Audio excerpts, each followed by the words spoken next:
Welcome, good afternoon. My name is Kelly Boyce-Heimbaugh, and I proudly serve as the president of the Chautauqua Women's Club. Welcome to our last Contemporary Issue Forum lecture of the season. On behalf of the Chautauqua Women's Club, I thank you for sharing your Saturday afternoons with us. We hope our lecture platform has enriched your Chautauqua experience. On a side note, we are in discussions with Chautauqua Institution to move this lecture to possibly 3:30 next year, which I believe this time change will benefit everyone, so stay tuned and we'll let you know. I think 2 o'clock's a little hard with lunch and people coming in and out on Saturdays.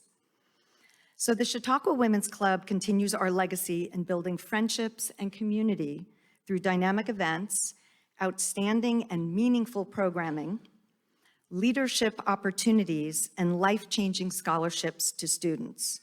Over the last 3 decades, we have provided almost $1.8 million in scholarships to Chautauqua Institution for students in the schools of performing and visual arts. Thank you for supporting our mission. Our influence can be seen on society through leadership of the women's suffrage movement, the League of Nations, the Equal Rights Amendment, as well as safe working conditions for employees.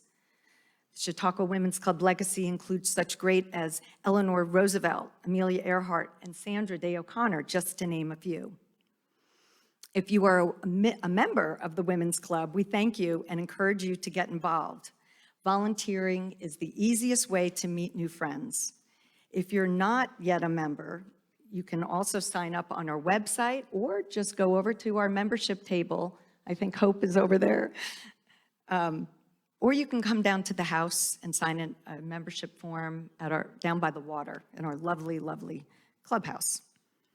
Today, we are honored to present Dr. Doyle Stevick, Executive Director of the Anne Frank Center at the University of South Carolina. His talk is titled, Anne Frank and the Struggle for Never Again. He will talk for approximately 45 minutes, followed by 15 minutes or so of Q&A. After his talk, please queue up at one of the 2 mics right here in the front. I suspect there'll be lots of questions, so please only 1 question per person to allow others to ask questions. And please refrain from asking follow-up questions. Thank you. I want to thank George Fechter and Chrissy Fulton for the introduction to Doyle. They're wonderful supporters of the Chautauqua Women's Club. When we extended our invitation to Doyle, we had no idea how meaningful his talk and especially the timing of his visit would be. No one could have imagined that our sacred space, our sacred place would be center stage to hate and the heinous attack of Salman Rushdie. Yet, look where we are today, together as one, here in Chautauqua's most beloved historical venues, our lovely Hall of Philosophy. We are here at this very moment with Anne Frank and her message of hope. Gandhi was right. In the midst of darkness, light does persist. Dr. Doyle Stevick is the founding executive director of the Anne Frank Center at the University of South Carolina and twice a Fulbright Fellow to Estonia. As you might have read in today's excellent article in the Daily by Deb Treffs, and we want to say a big thank you to Deb for her outstanding reporting of the Women's Club SIF lectures this summer. She's done an amazing job. But yes, Doyle was shaken to the core when a former student perpetuated a racially motivated shooting spree in 1999. He began to research how education can combat anti-Semitism and prejudice while cultivating inclusive, pro-social dispositions. He investigated the reemergence of civil society, democratic culture, and the rule of law in post-communist Europe, with a focus on Holocaust education. He's worked with UNESCO, the International Holocaust Remembrance Association, the Organization for Security and Cooperation, OSCE, Office for Democratic Institutions and Human Rights, ODIHR. And with Zihabit Gross, he published the book As the Witnesses Fall, Silent, 21st Century Holocaust Education in Curriculum and Policy Practice for UNESCO's International Bureau of Education. You're a lightweight. I would like to acknowledge Doyle's parents, Eugene and Emily Stevick, and they're right here. Hello. Raise your hand. They arrived from Pittsburgh just a few hours ago, and I know you were so proud by your smiles on your face, so it must be really neat to see your son in the Hall of Philosophy.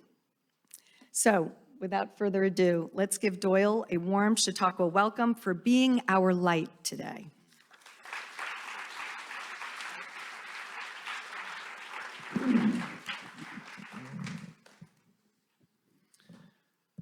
Just months after Columbine, one of my former students decided to try to start a race war. He started by attacking 6 men and boys on the way to services on a Friday night at the Free Synagogue in Chicago, West Rogers Park. And he proceeded to a park and murdered Ricky Birdsong, the black basketball coach at Northwestern University. He had a 3-day reign of terror in Indiana, where I was teaching at Indiana University. He murdered Won Jun Yoon, a Korean exchange student, just a mile from my house. That experience shook up everything I thought I knew and understood about education, about racism, about prejudice. And in case I thought that was an anomaly, 9 months later, my neighbor did the same thing.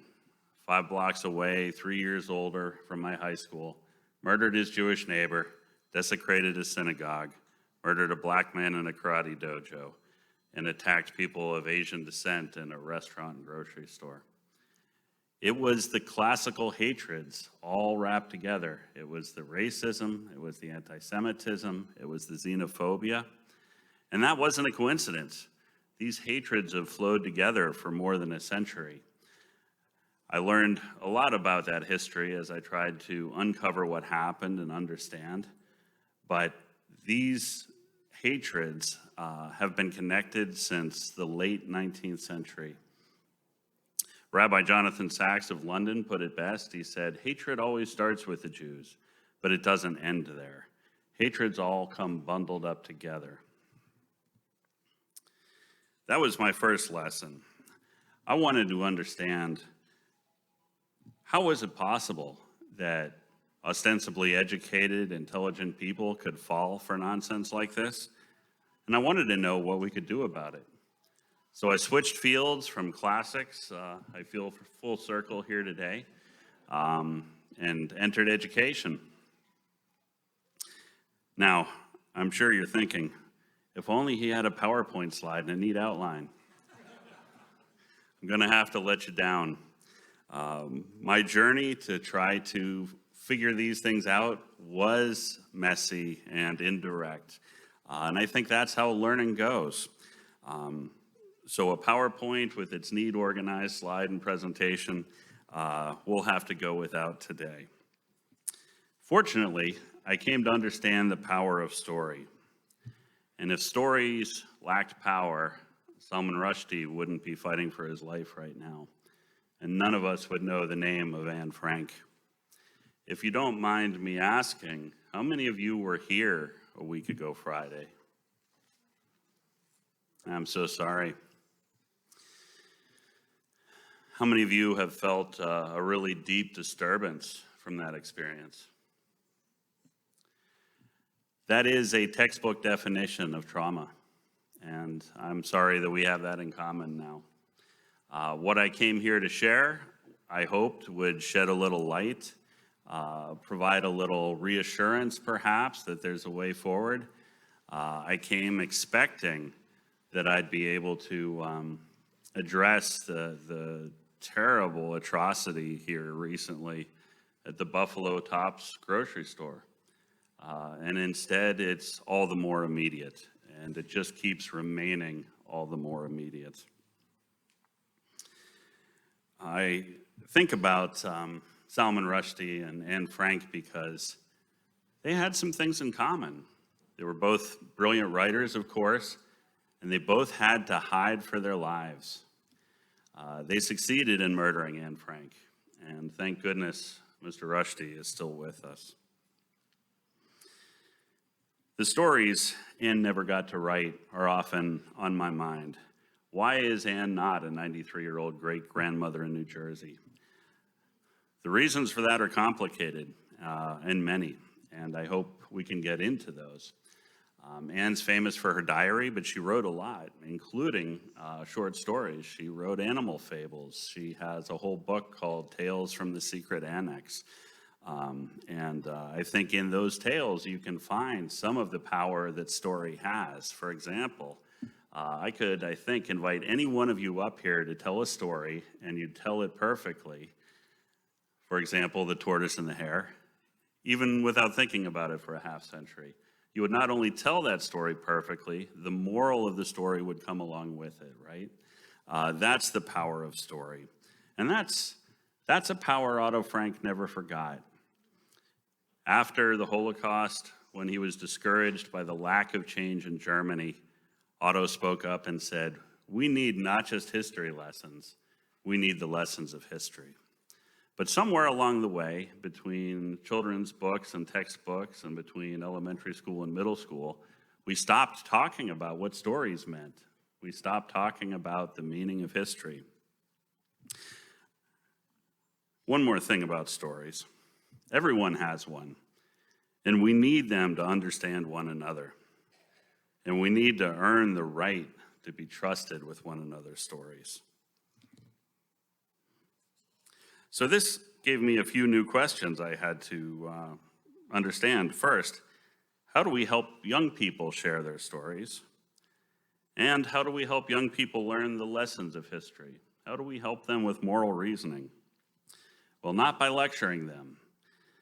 I got on my soapbox regularly in my Latin class, preaching about the Romans' sexism and xenophobia, but that had no influence on my student, whose views had not come to light in my class. No more influence than a soap commercial would have.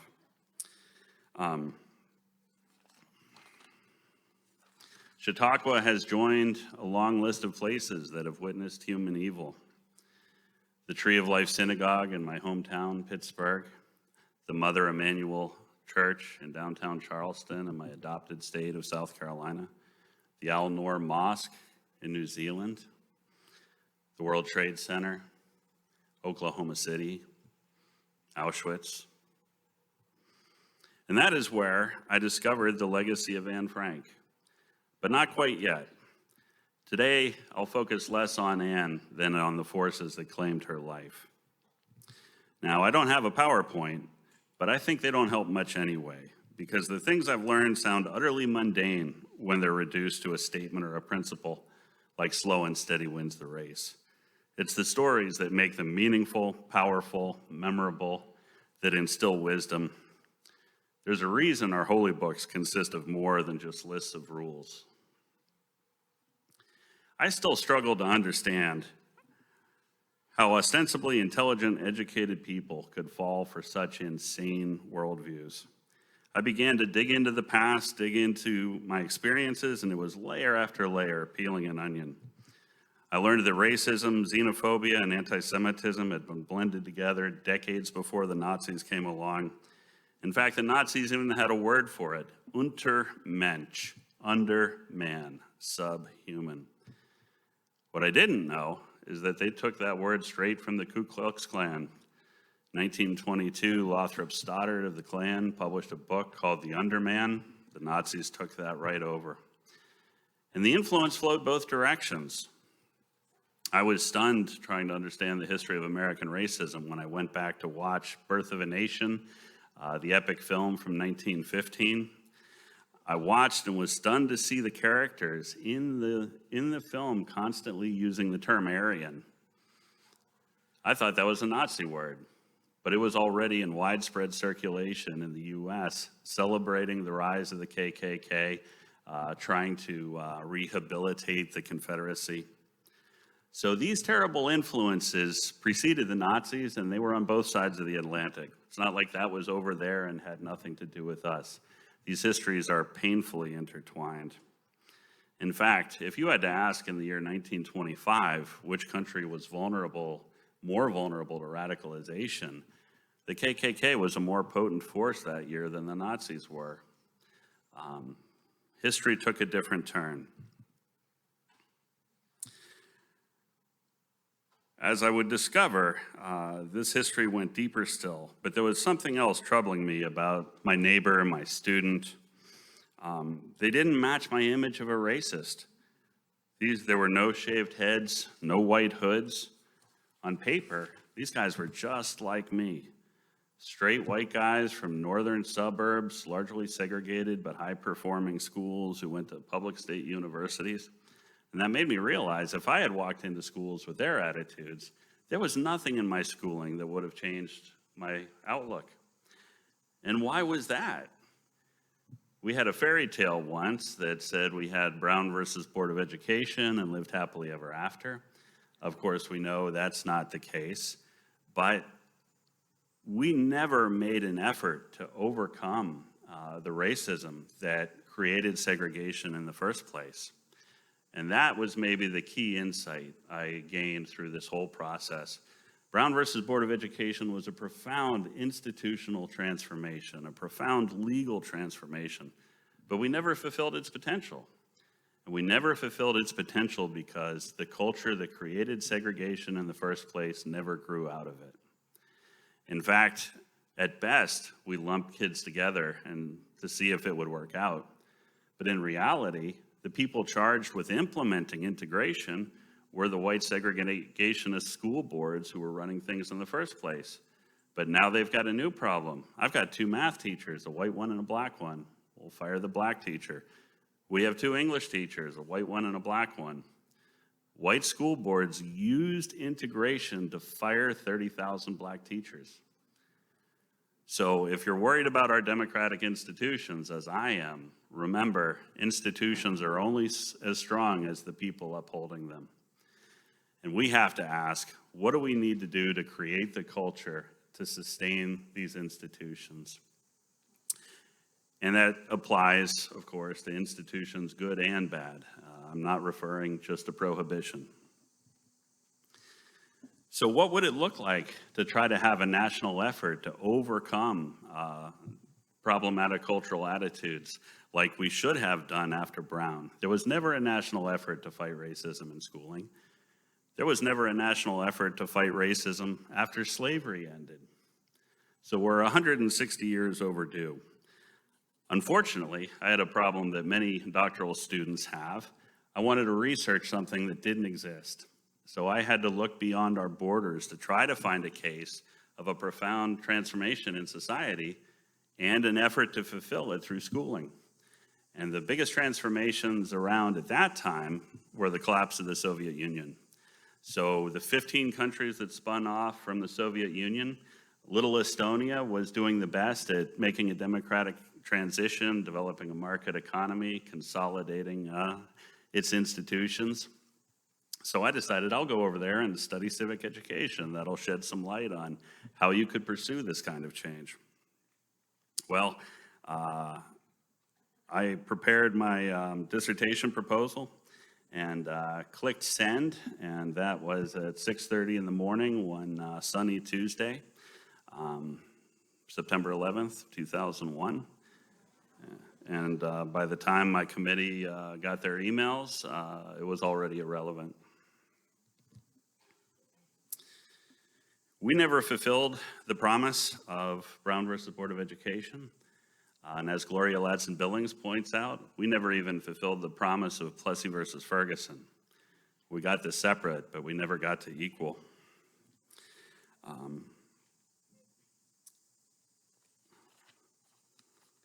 As it happens, today is something called Tassi Sasesfuspaiv, which no one will likely understand, but that's the word for Re-Independence Day. Today is the day Estonians celebrate getting independence back from the Soviet Union after it collapsed. I studied Estonian. I lived there for nearly 4 years, and I can tell you there's a great deal we can learn from people who survived authoritarian systems. It wasn't always what I expected. Estonia, as you can understand from Ukraine, was desperate for security from Russia. All they wanted was to get into NATO, to get into the European Union. But by the time my plane settled down a few weeks later, Russia was the key ally in the war on terror. And Estonia is thinking, this Russia? We know this Russia. Beware empires that lose their territories. They seem to want them back. The US Senate demanded that NATO candidates deal with the history of the Holocaust. That seemed like a pretty straightforward request. But this demand provoked a furious backlash in Estonia. I was astonished. The Nazis are self-evidently the greatest evil in human history.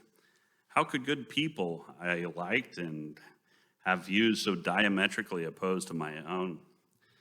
Well, this was my next profound lesson. We need to understand people from their own point of view. We will not agree, but we have to start with understanding. And if you look at the historical experience of, say, a rural farmer in Estonia in 1938, their experience of history went something like this. The Soviets invaded their country and annexed it into the Soviet Union. 2 years later, the Nazis betrayed their Soviet alliance, drove the Soviets out, and so many people in Estonia saw the Nazis as liberators.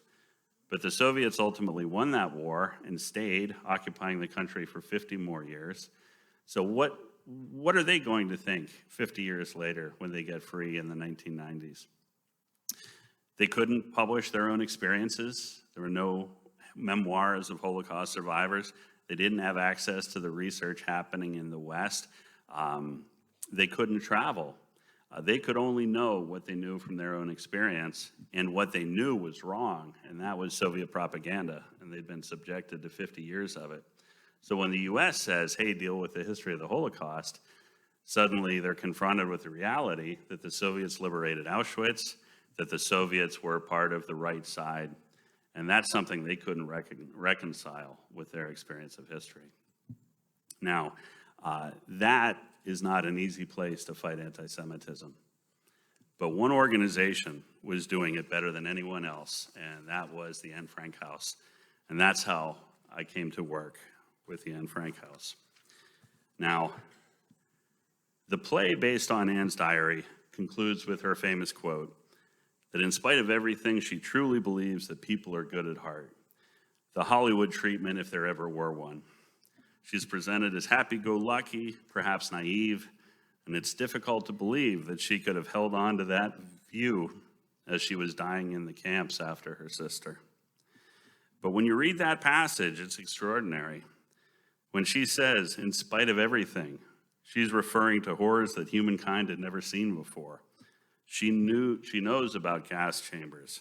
She knows her friends are being murdered. It's utterly impossible for me to build my life on a foundation of chaos, suffering, and death, she writes.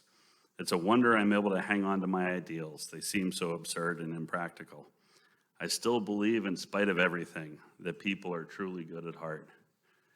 What an exceptional thing to believe. Far from naive, it's such a fierce statement of determination not to cave into despair, even in the face of the Nazi genocidal regime. Despite knowing the most powerful military force the world had ever known was intent on murdering her, her family, and every single Jewish man, woman, and child in Europe. Anne's hope, I believe, saved Otto's life. Traumatized by Auschwitz, with everyone in his family murdered, everyone that he was in hiding with murdered, I don't know how he was able to go on. He waited every day at the train station for news of his daughters. He placed ads in the newspapers. When survivors from Bergen-Belsen returned and confirmed his worst fears, that's when the helper Miepkies, who hid the family, fed the family, and who rescued the diary after the arrest, pulled the manuscript out of her drawer and handed it to Otto. Miep's most fervent wish had been to see the smile on Anne's face when she got back and discovered that her diary had been saved. Instead, Miep told Otto, "This is your daughter's legacy to you." And that's where he discovered a side of his daughter he had never known. Because he too knew the energetic and passionate girl she displayed to the world, to the residents of the secret annex, but not the insightful writer and thinker she had become. When Otto got back, the secret annex had been completely empty, plundered. The Nazis had contracts with moving companies, so when they got a tip, and they paid head money for tips to find hiding Jews, the moving company would come in behind and plunder everything left. So Miep had to sweep in there at her own risk to save the diary and what personal items she could. But Otto insisted that the hiding place remain empty. If you visit the Anne Frank house today, and I bet many of you have, how many of you have been there? Yeah. You're paying to visit an empty space. Otto insisted that it remain that way. I think that emptiness reflected how he felt having lost everyone. But he also insisted that the Anne Frank house not just be a memorial, a mausoleum to those who had been murdered. It had to be a living institution. He had to have hope for the future. Otto said when the house opened in 1960, "As long as we don't know one another, there will be conflict. No one wants war. Whether you are black or white or yellow, Catholic, Protestant, Muslim, or Jewish, we have to live in one world, and we can learn that we can get along very nicely." He added, of course, it's only a small part of people we can bring here. That key insight has certainly shaped my life, because just a few years after he died in the early 80s, the Anne Frank house realized people have a powerful experience here, but most people can never come. So they developed a traveling exhibit program, and it swept the world on a shoestring budget. The world is hungry for this work. It's been in 89 countries, reached millions of people, but there was something very special about it too. It wasn't just an exhibition. They realized something very important. Anne Frank's voice mattered, and she was just a child. Children's voices matter. And so they adopted a peer education program. Instead of just having an exhibit that people would get information from, they had an exhibit that students would learn to talk to one another about this difficult history and what it means for us today. That's peer education, and that's what got me involved with the Anne Frank House, because the results for students are often transformational. If your schooling was like mine, she was the only child in the entire curriculum you got to know in her own words. We were told about Emmett Till, but we don't have the privilege of having his own words or knowing him personally in the same way. Anne's the only child in the entire curriculum, and that's really important. If you're a child in school and you only ever learn from adults, learning from a peer is profound, and it's profound for the children we get to work with the Anne Frank House. It's so important because all young people know the negative power of peer pressure, but few recognize the other side of the coin, their ability to bring out the best in one another. And that's our job, to put them in position to bring out the best in one another. Now, it's really a great pleasure and privilege for me to be here with you. I'm grateful to Kelly Boyce Heimbaugh and to George Fechter and to the Chautauqua Women's Club. And the Chautauqua Women's Club, if you need a local historical detail, was founded in 1889. And I hope you remember that fact for the rest of your lives because of a coincidence and a paradox. The coincidence is that both Adolf Hitler and Frank's father, Otto, were born in 1889, just weeks apart. And the paradox is that both men would say, I'm German, but the other guy isn't.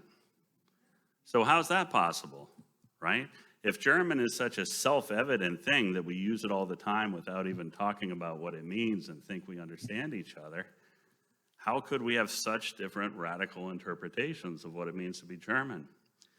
These are the lessons we need to understand about identity to make sense of the identity-based violence that was the Holocaust. Now, Otto Frank was born in Frankfurt. His family had been there for 300 years. He was not only a citizen, he was an officer in the First World War, served for 4 years. spoke German, was part of German culture. These are all the things we associate with German identity, right? Birthplace, citizenship, language, culture. And he would say about Hitler, oh, he was born outside Linz in the Austro-Hungarian Empire. He's not German. Hitler's version, however, was different. Hitler spoke German, he felt German, and in his eyes, he was Aryan. In other words, for him, German identity was a racial classification. Now, we have to say right out front clearly here, because race has become difficult to talk about, we often don't really understand what it is. Race is a fictional category, right? We know from a biological perspective, there's no such thing as race. There are no subcategories of human beings, right? Race is a biological fiction, but a social reality. Race doesn't exist, but racism does, right? Race is a fictional idea with lethal consequences for real human beings. And if we're clear about that, then we can have better conversations about race. And that's important to understand the Holocaust because the Nazis were operating with a racial ideology. And that's complicated too. You remember Whoopi Goldberg got some negative attention for saying the Holocaust had nothing to do with race. That was white people killing white people.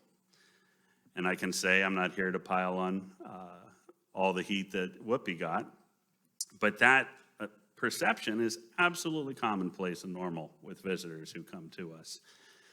And it's easier to criticize it than it is to help people understand what's wrong with it. So where do we begin to break that down, right? If there were no Germans 5,000 years ago, because it's a social reality, it's defined socially, similarly, there were no black and white people 5,000 years ago, right?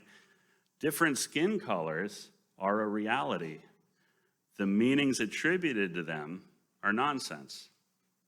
So if we're clear about that, then we can take the step and say, when we talk about black and white in this country, let's not reinforce the notion that race is real.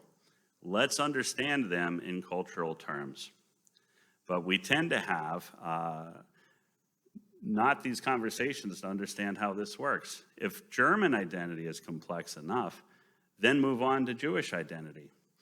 Many of our students who visit the Anne Frank Center are confused about the Holocaust because for us here in this country, when we hear Jewish, the first category we associate with it, rightly and properly, is religion, right? But Jewish identity encompasses more than just religion. It's culture, it's community. So there are more categories at work associated with Jewish identity. And some people, like Hitler, falsely put an ideology of race with it. Now, from Whoopi's perspective, she grew up in this country, and for her, race was synonymous with skin color, right? That was so self-evident as to feel real. But the Nazis didn't talk about skin color, right? They talked about blood. And if skin color were sufficient, they wouldn't have had to measure skulls and face shapes. The fact that the same group of people could be considered white here today in this country and also be the target of a racial ideology in Europe is very difficult to understand. But it also helps us appreciate just the fundamental incoherence of racism at all. So how do we help people understand that? Appreciating people's identities, appreciating their stories is a big part of that effort. Now, look at that, I got ahead of myself. This brings us back to the difficult question of where the Holocaust came from and what is the relationship between racism and anti-Semitism. The Holocaust is hard to understand because how does a society convince itself it should kill every man, woman, and child in a group? How does it convince itself, how does it convince individuals to participate in the murder of children? But that's what they did. How do they take such patent nonsense, and if you see the propaganda today, you recognize it as such, and make it believable for a huge swath of people? I still don't know how they did that. And where did it come from in the first place? Anti-Semitism in Europe was so extreme that more than 100,000 people were murdered in Eastern Europe before the Nazis even existed. These were pogroms in Ukraine and other parts of the Pale of Settlement where Jews lived. This was extreme genocidal anti-Semitism. And it was the religiously based kind that went back for centuries. What the Nazis added to it was a racial dimension. 4 years before the founding of the Chautauqua Women's Club, Germany entered the race for colonies. They got the third largest colonial empire in Africa. And in that colonial empire, they perpetrated the first genocide of the 20th century in Namibia, murdering 80,000 men, women, and children. Now, that genocide was one with familiar elements. There was an order to murder every man, woman, and child. There were concentration camps, mass starvation. They put people on cattle cars to send them to camps. Now, whether or not there was a direct line from Namibia to Auschwitz, what you did have was a similar expression of racial ideologies. Now, that's the world, the colonial world, that produced and reproduced racial ideologies, and that fed the Nazis. The Nazis were initially very obsessed with their colonies and especially with Africans in their racial thinking. That played a central role in their larger ideology. So the Nazis added racism to the traditional anti-Semitism. Racism became a new weapon in the anti-Semitic arsenal with lethal consequences. Hope there are some doctors in the house. I need help reading my handwriting. So, why is it so important for us to understand that the Holocaust was based on a racial ideology? Well, many of our visitors ask, well, couldn't they have converted, right? And this is based on a traditional Christian assumption, right? For Christians, the defining part of Christian identity is faith. So if somebody who's not Christian reads the New Testament and says, oh, this is the truth, they're regarded as Christian. But that's not how Jewish communities work, right? Jewish communities understood themselves as, who's your mother? It's not defined by faith, but we tend to universalize from our own experience. So the Christian visitors we have, most of them, see a synagogue as an analog to a church and a rabbi as an analog to a priest. But you have to go beyond the analog and understand, how did people understand themselves from their own perspective? So not only did Jews not define themselves by faith alone, neither did the Nazis. And in fact, we have cases where you'd have 4 Jewish grandparents, but the children converted to Christianity. And the grandchildren were born, baptized, raised, practicing, believing Christians. And they were gassed at Auschwitz. And that's because the Nazis were not using a religious definition of Jewish identity. They used their power to impose a racial definition of Jewish identity. And if we understand that, I think we have a clearer lens to understand ourselves. Now, with that, what do we do today? I think we need deeper goals, harder goals. When you think about what it takes to overcome prejudice, it's not just obtaining more facts, it's not just knowledge. We know how to teach skills. That's not so hard. But the deeper things affecting attitudes and dispositions, influencing future behavior, that's really, really hard. But that's exactly what we need to do. We need, at the individual level, to help our students protect themselves because hate is a click away. Dylan Roof found a website on black and white crime. It was garbage, but he fell for it. If we could have just instilled in him to ask, well, is it true? How would I know? What's the evidence? That could have been enough to keep him from falling for what he fell for. So let's build a culture of evidence. Let's ask, how do we know? Let's have that habit of asking, what's the evidence? Probably when you were in school like me, most of everything you learned was just consume this mountain of truth, right? We'll provide it, you believe it, instead of focusing on how we know. But I think it's much more important to focus on how we know than what we know. In addition, if there's one thing students learn when they go through our exhibition, it's that we celebrate Meepkees, we celebrate the helpers, the upstanders, the people who put their lives on the line to save others. But there simply were not enough of them, right? And there never will be. We can't rely on heroic individuals alone to be the difference. We need communities of upstanders. We have to do it together. And if we develop a moral consensus in advance that we're going to stand up together, that's what makes the difference. If I know you have my back and you know I've got yours, the odds of us standing up together get so much stronger. That's a shared commitment. And then we have to create opportunities to act on it. A culture of evidence, a community of upstanders, and there's more work to do. We have to understand one another. We have to be able to share our stories, and that's no easy thing to do. Now, we're fortunate that there's a particular genius at sharing stories by the name of Ken Burns, and his new documentary about America and the Holocaust will come out September 18th. It's a 6-hour documentary. It's about America's response, what we did and what we failed to do. And it starts on March 10th, 1933. That was the day that the Frank family went to a department store in Frankfurt, and that was the last images of the family in Germany before they fled as refugees to the Netherlands. And he wanted to tell that story because Otto Frank worked at Macy's in New York City. He had wealthy, powerful American friends, and he still couldn't get his family to safety. So why was that? Well, there's a lot of reasons, one of which is this country didn't want to let Jews in. And that's part of the painful reality we have to face. But I had the pleasure to be on a call because they were featuring the Anne Frank story. They got the Anne Frank House team and Ken Burns' film team on a call.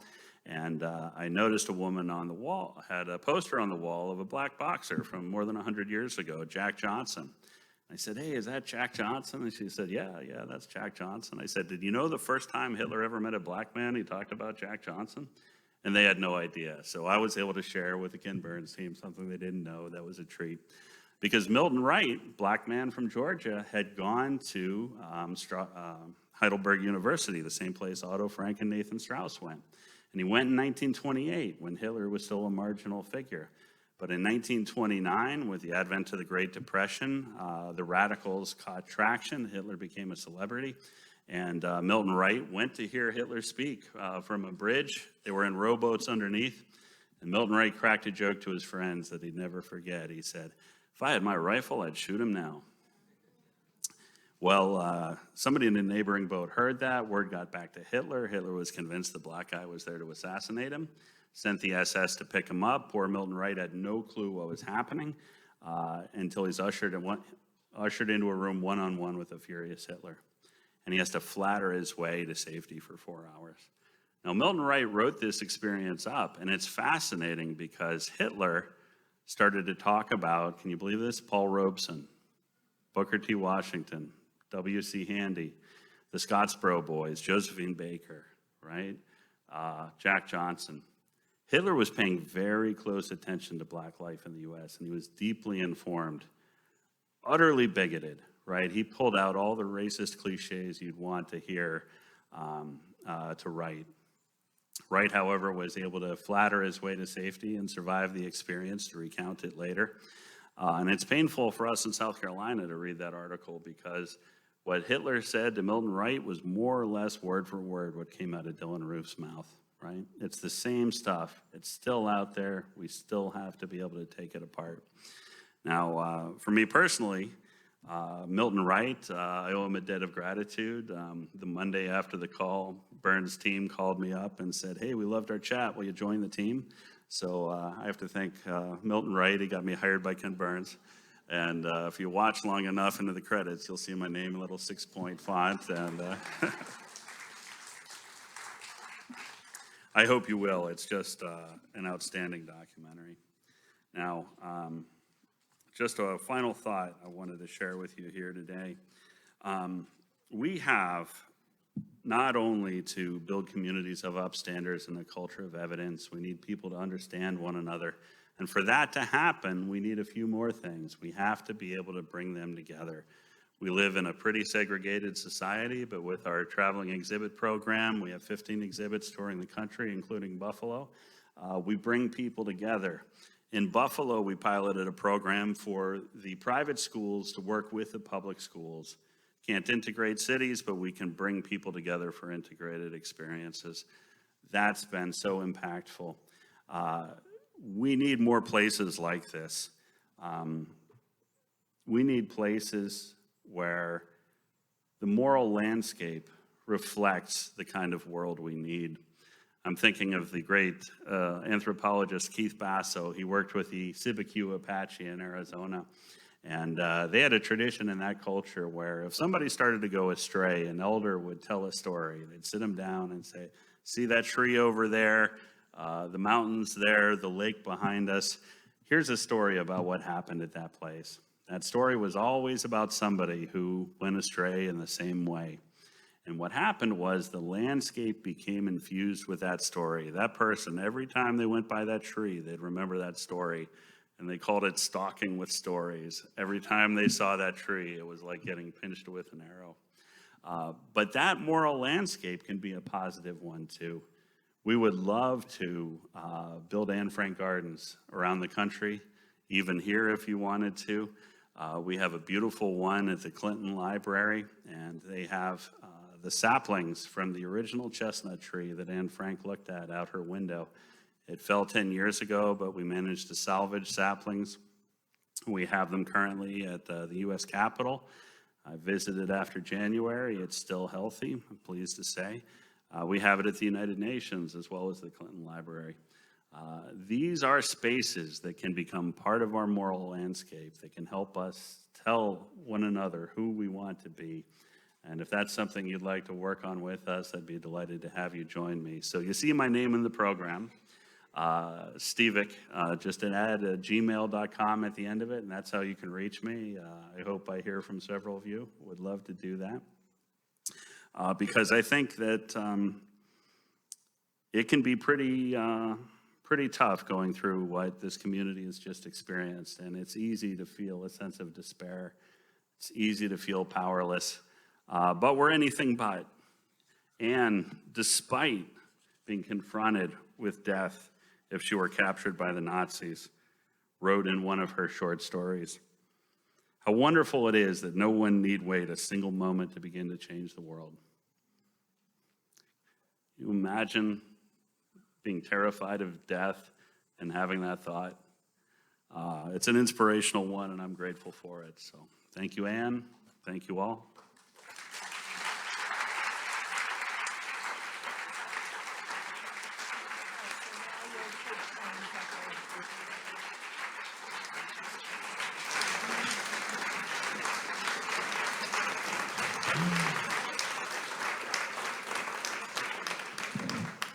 Thank you. Thank you very much.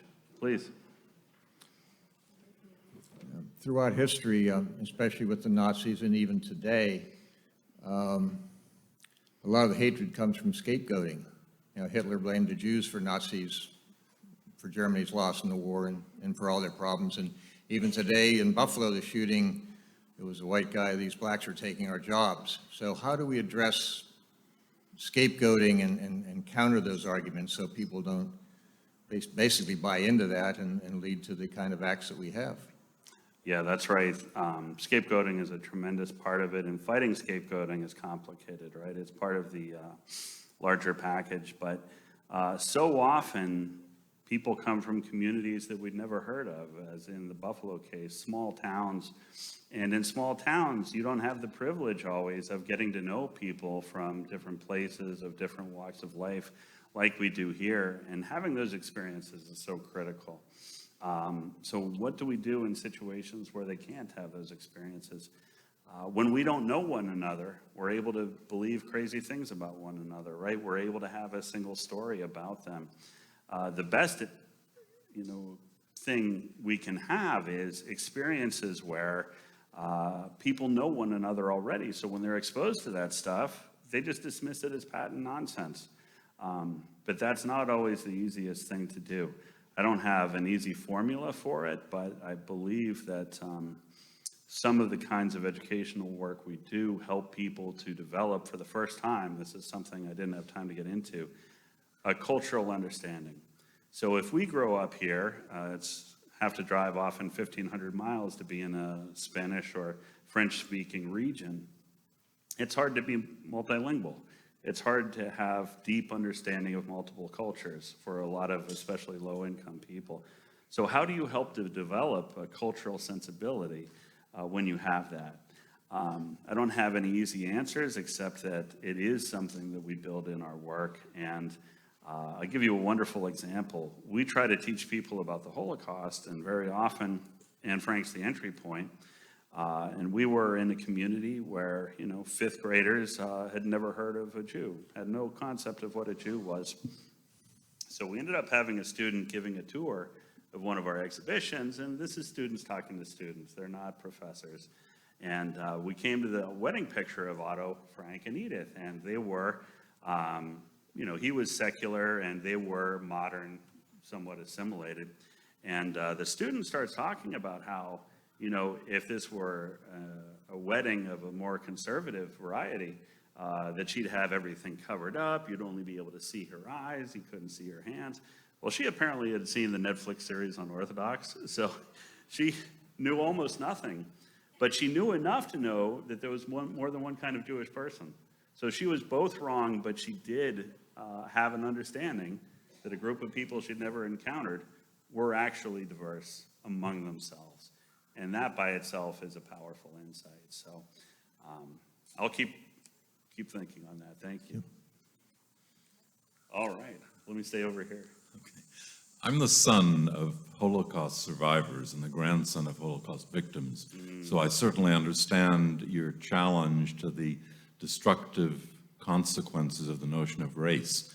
But I wonder how you reconcile that challenge, that belief that there is no such thing as race, with the fact that when I sent off my sample to 23andMe, it correctly identified the fact that I'm 99.5% Ashkenazi Jew. Right, absolutely.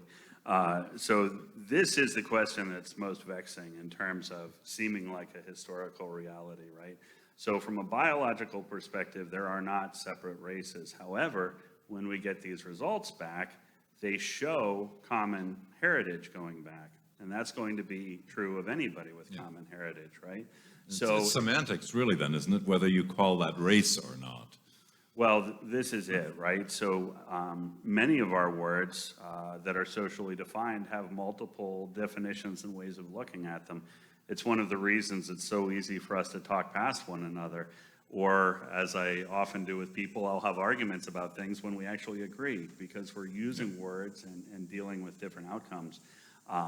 But those tests certainly give people the impression that we've got a biological basis for social categories. And that's not the case. What we do have is a biological basis for relations going back that get linked to a certain place or time.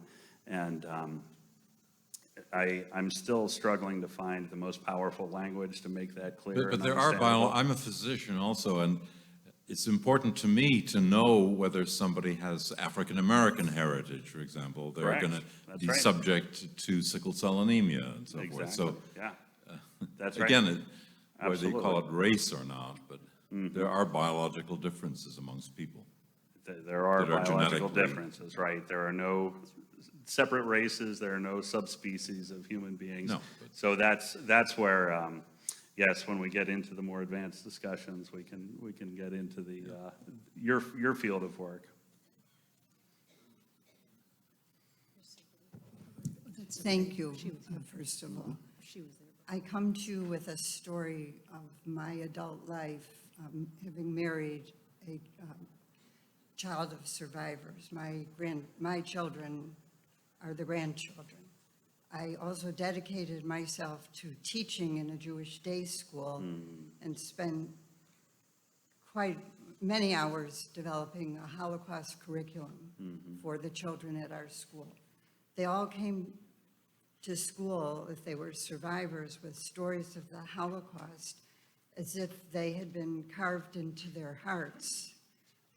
We believed that we had to teach them to embrace others, to be kind, to be good, and on and on. Now our students go off to universities and they're being attacked, and they're really experiencing extreme anti-Semitism on college campuses. Courses are being offered for Jewish children to know how to defend themselves physically. When I walk into my synagogue every Saturday morning, there are armed guards at the door. We know we have to do that. It's getting hard. We also live 2 miles from the Highland Park atrocities. And we're beginning to feel really attacked. I loved your message, and I think it's, so important. But we need the whole country to begin to look at this and to support us, as well as others. And I wondered if you had any suggestions about where we go, who do we talk to, what's the message? No, it's terrible and terrifying right now, and there's no easy way out of this. We are in a scary time, and all we can do is all we can do. I find that trying to build bridges, trying to have these conversations, when you have your Whoopi Goldbergs who have misconceptions and it's widespread, when you have a conversation with them and they change their view, they see less white person who's in the dominant class and oppressor, but somebody who has also been persecuted. We're able to build those bridges better between Black and Jewish communities. I'm finding that that's very meaningful. We do trainings of the FBI and police, and I think it's hard for many Christians, for many other Americans to understand that Jews really are the target of hate right now. And I know we have to listen to the people who are experiencing it. And I wasn't listening to my Asian American friends until Atlanta, right? And then I understood what they've been telling me, and they saw the pattern. And they saw the pattern because they're sensitized to it. So I ask everyone to, when you hear something that doesn't sound right to you, maybe it's because you're not tuned into the same wavelength. And it could be something very worth hearing. So thank you. Thank you. Yeah, got one here. Okay, please. Hi. So when I was in junior high, my sister, who's a couple years older than I am, came home with the diary of Anne Frank. Throws it on the kitchen table. She and I both look at this and look at my mother and say, "My God, she looks just like you." And my mother says, "Well, actually, she's a cousin." So we've kind of gone looking for what's the connection. My impression is that a lot of these records were lost through the various pogroms to find that. But perhaps you have some, I don't know, magic trick. I mean, we've kind of looked at what's publicly available to kind of verify that. And just to say, we also did find a postcard of my mother's and my mother's 100 years old now. Wow. Yeah, it's a trip. And with a memory that's phenomenal, there's a cousin or a great aunt who had sent a postcard back home saying she was visiting Otto and his family. No kidding. And I think we sent it to the Anne Frank Museum now, probably 15 years ago. But Oh, okay, terrific. Yes, and I'll put a stack of cards here for everybody, and want you to take one. I'd love to hear that story in more detail, but we're in very close contact with the museum. We can find out who knows who and what the connections are. that'd be great. Thanks. I'd be delighted to, yeah. Thank you. I will take your card. Yeah. Hi, I have been a tour guide in Washington, D.C., and that means that I have taken many 8th grade groups to the Holocaust Museum there. One thing that I will say to them, in speaking honestly, is that I am quite sure that if I had been alive in Germany at that time, I would not have been a Nazi. I also would not have been a victim. What I would have been is a bystander. And what I don't know is what kind of bystander I might have been. And I leave that for them, but I will also say that after the experience, it has been something that has mostly been internalized for them rather than anything that we have talked about. And I'm particularly intrigued with what you have had to say about peer-to-peer education, and would like to hear a little bit more about that. Sure. Thank you very much. Yeah, one of the things that's difficult about the Holocaust, Martin Luther King said it himself. He said, you know, I'd like to think that if I were there at the time, I would have helped my Jewish brothers and sisters. And we all want to believe that. But the scary thing is, we're ordinary human beings, and so were they, right? There wasn't a sudden outbreak of psychopaths over there. That's what's most disturbing. We're human beings, and we're susceptible to these things. So with great humility, we'd all love to think of ourselves as heroes, but we have to recognize we share those human weaknesses. And given that, with all the forces of separation in our society, the need to build our communities ourselves, as much as we want to unfriend people, we have to be going the other direction. And that's the work we have in front of us. On the peer-to-peer front, I was talking to a colleague and witnessing, you know, a troubled young person, and this could have been a 3rd or 4th grade, and the child would act out and at a curse or even hit other kids. And he said the kids would not allow him to self-isolate. What an amazing thing for that classroom culture, not to allow the kid to self-isolate. I think that's the culture we ultimately need, and one I hope we can create. I know we have 2 more here, so 3. Okay. Like you, I am from Pittsburgh. All right. And belong to one of the 3 congregations where 11 people were murdered in October of 2019. I was a teacher of world cultures and advanced placement European history, and I taught the Holocaust for 33 years. The curriculum devotes about 2 days to teaching the Holocaust. I spent about 2 weeks on it, which is why I never got to the end of the curriculum. But I found that the most valuable thing I did was bringing in survivors to talk to the students. It was an unbelievable experience to see these kids and their response to the people. I had students, African-American students, all kinds of students who went rushing up to these people and threw their arms around them with tears in their eyes. Sadly, every one of those people that I had in my classroom is now deceased. And I am really worried about what's going to happen to the future of Holocaust education. For those of you that don't know, Steven Spielberg donated millions and millions of dollars to create something called the Shoah Foundation and spent years around the country training people to get videotapes of these survivors. And there are thousands of them that, I don't know how you access them, but I know they are accessible. But I really am concerned about what's going to happen when this generation dies off, and who will keep this going? Who will make it real for these kids? It's a great question, and it is scary. I can say that I've seen some just inspiring young educators out there determined to share and help get the word out. So I'm cautiously optimistic that the lessons will go forward. The challenges are many, but the inspiration runs deep, and I'm hopeful. I also don't see what choice we have but to keep at it, and that's what we're trying to do. George. Yes. Should talk what matters. Yesterday we visited the Robert Jackson Center. We learned about Robert Jackson again, although I've read all the books and I've been going to their programs for years.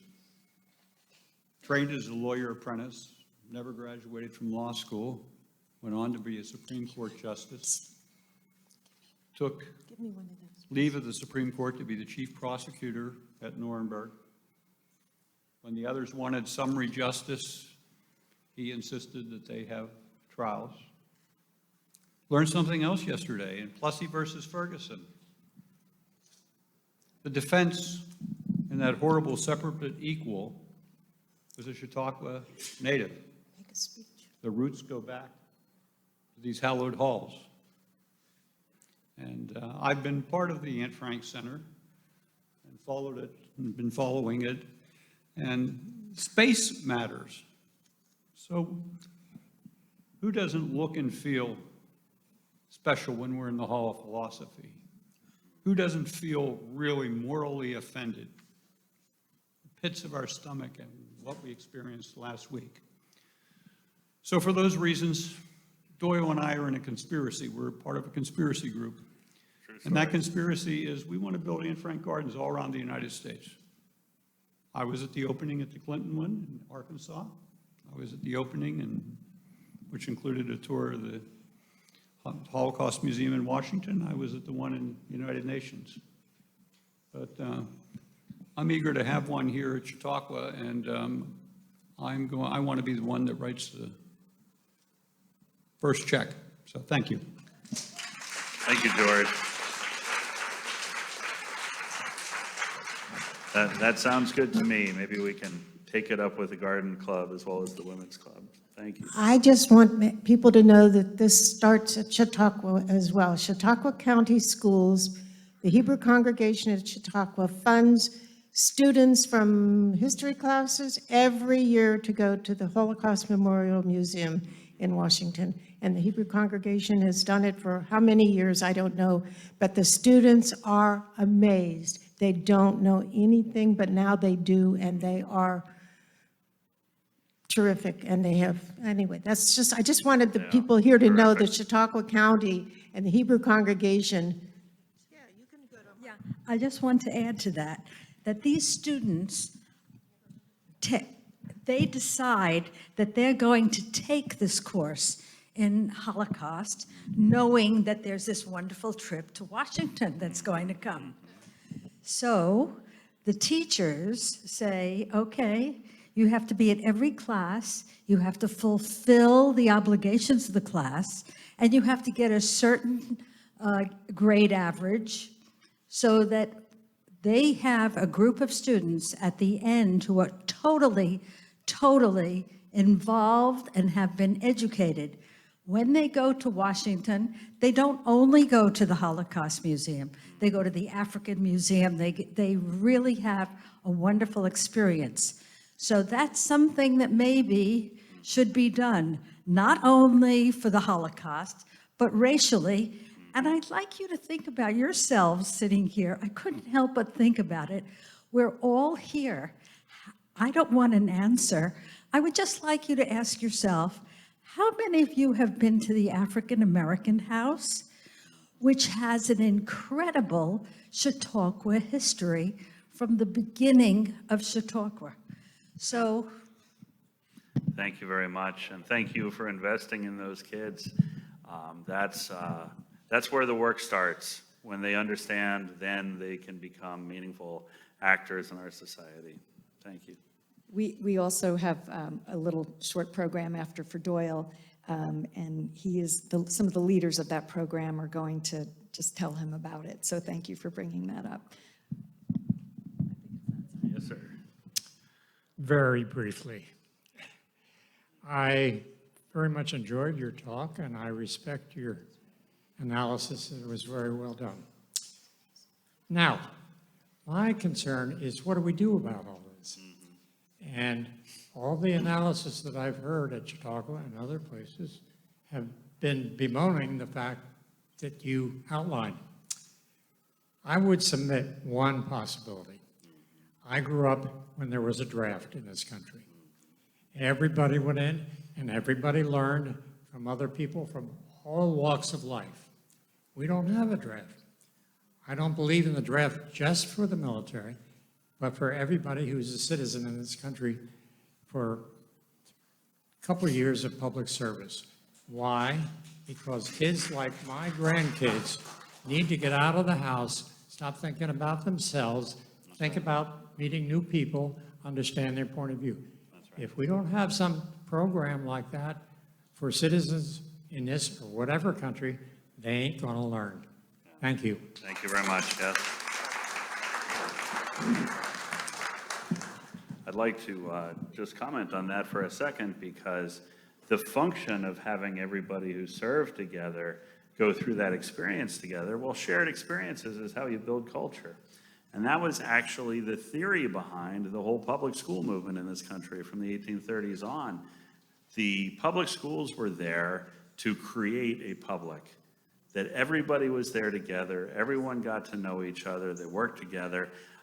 It was the purpose of providing a shared experience, and many things can offer that. Service is certainly one of the best, and the more of that we could have, the better. Thank you. Okay.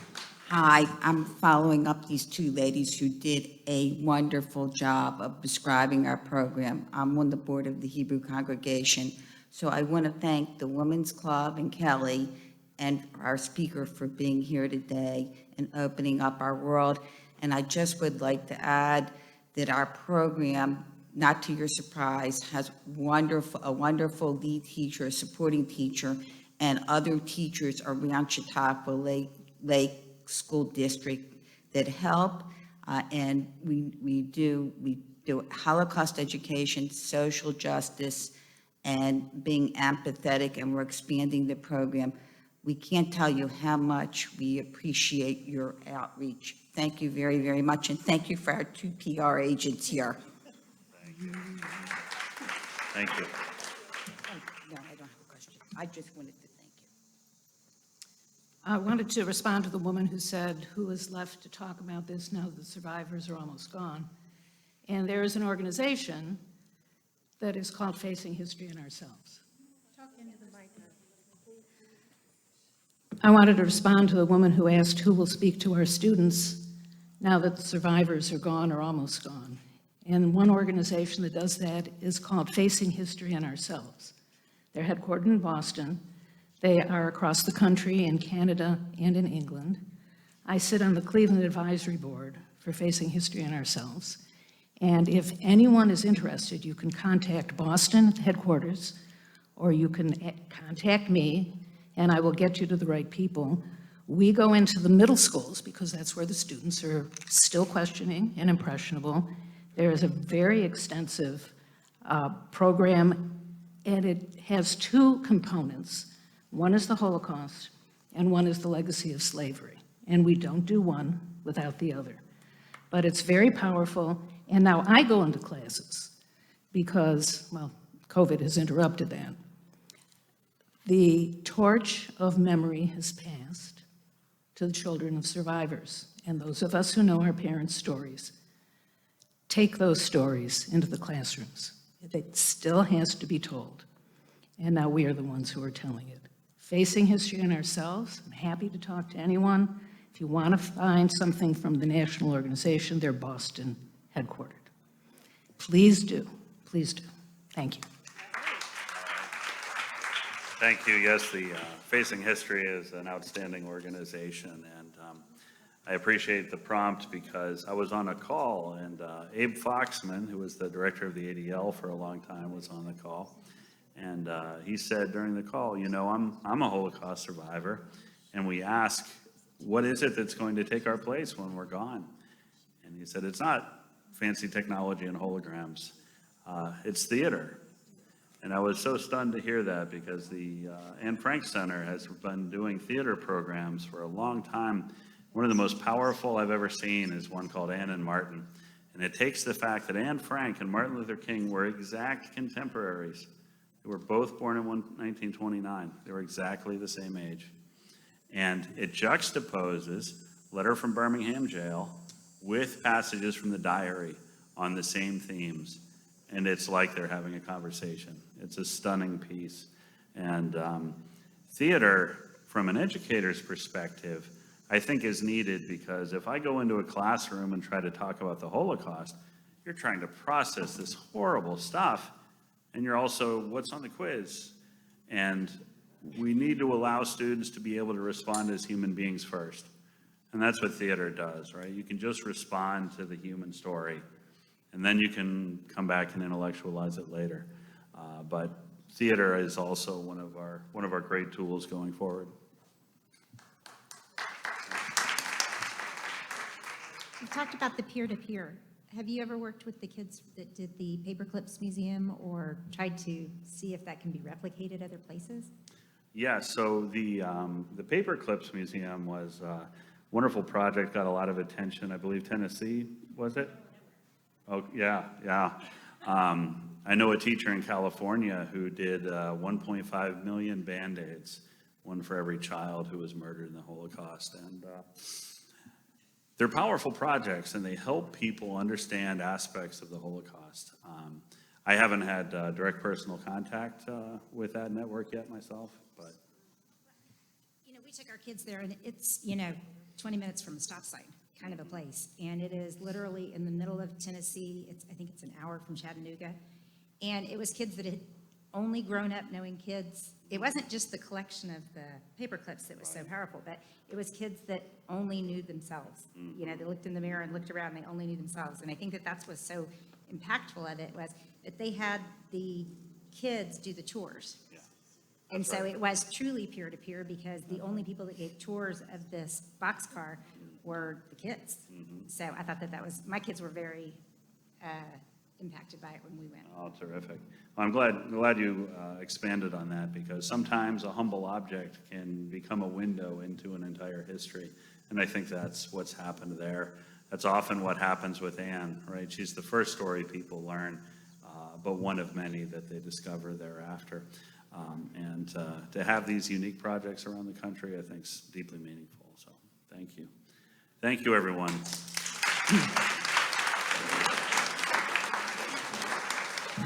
Thank you for coming, and let's go spread light.